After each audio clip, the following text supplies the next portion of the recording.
सम्भुजगन्धक सुमर विष्णु विष्णुतिथि नृपः जन्मायता जत पाप मुक्तो वजति तत्पदम।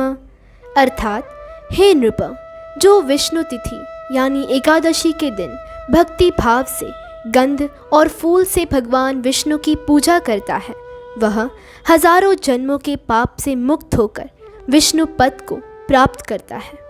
और ये एकादशी तो और भी विशेष है क्योंकि ये नए साल की सर्वप्रथम एकादशी है। तो चलिए ऐसे ही परम पवित्र एकादशी के व्रत कथा का श्रवण करते हैं।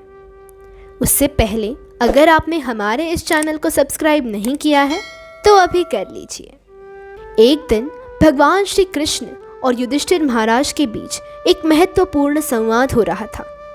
युधिष्ठिर महाराज ने भगवान श्री कृष्ण से पूछा, हे केशव, मेरा प्रणाम स्वीकार करें और कृपया आप मुझे चैत्र मास के शुक्ल पक्ष में आने वाली एकादशी के विषय में बताइए।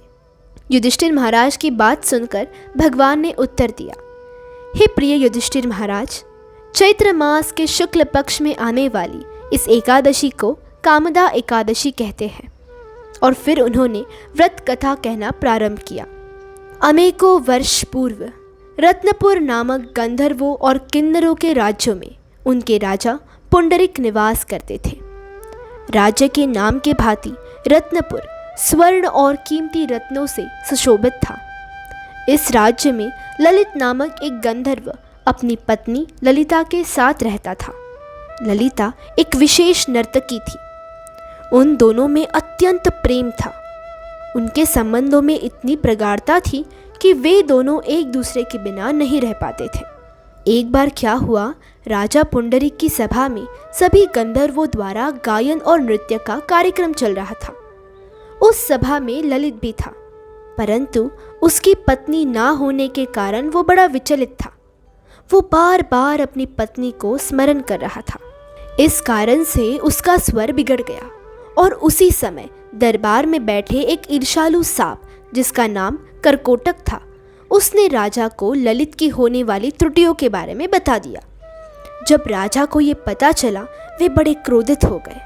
उन्होंने इसे अपना अपमान समझा। ललित के अपने पत्नी के प्रति आसक्ति के कारण वो अपने कर्तव्य से चूक गया।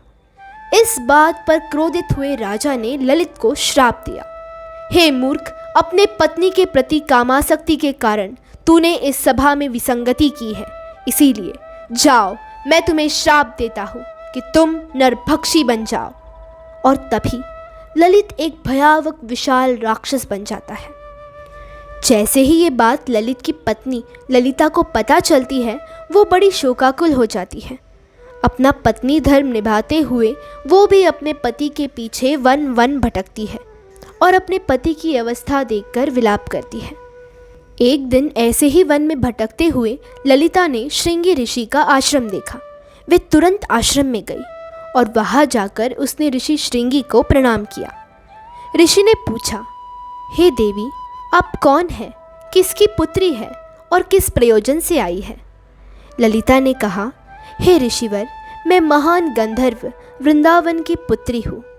और फिर वो अपने पति को मिले श्राप के बारे में बताती है और ऋषि से प्रार्थना करती है, हे ऋषिवर, मेरे पति के इस अवस्था से मुक्ति के लिए कोई मार्ग बताइए।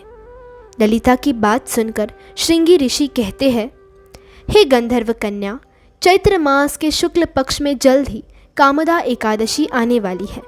तुम उस एकादशी का दृढ़ निष्ठा और नियम पूर्वक पालन करो और उसका फल अपने पति को अर्पण करो। इससे वो अपने राक्षस योनि से मुक्त हो जाएगा। ललिता ने दृढ़ विश्वास के साथ कामदा एकादशी का पालन किया और द्वादशी को पारण करके उसका फल अपने पति को अर्पण किया। और तभी एक चमत्कार हुआ।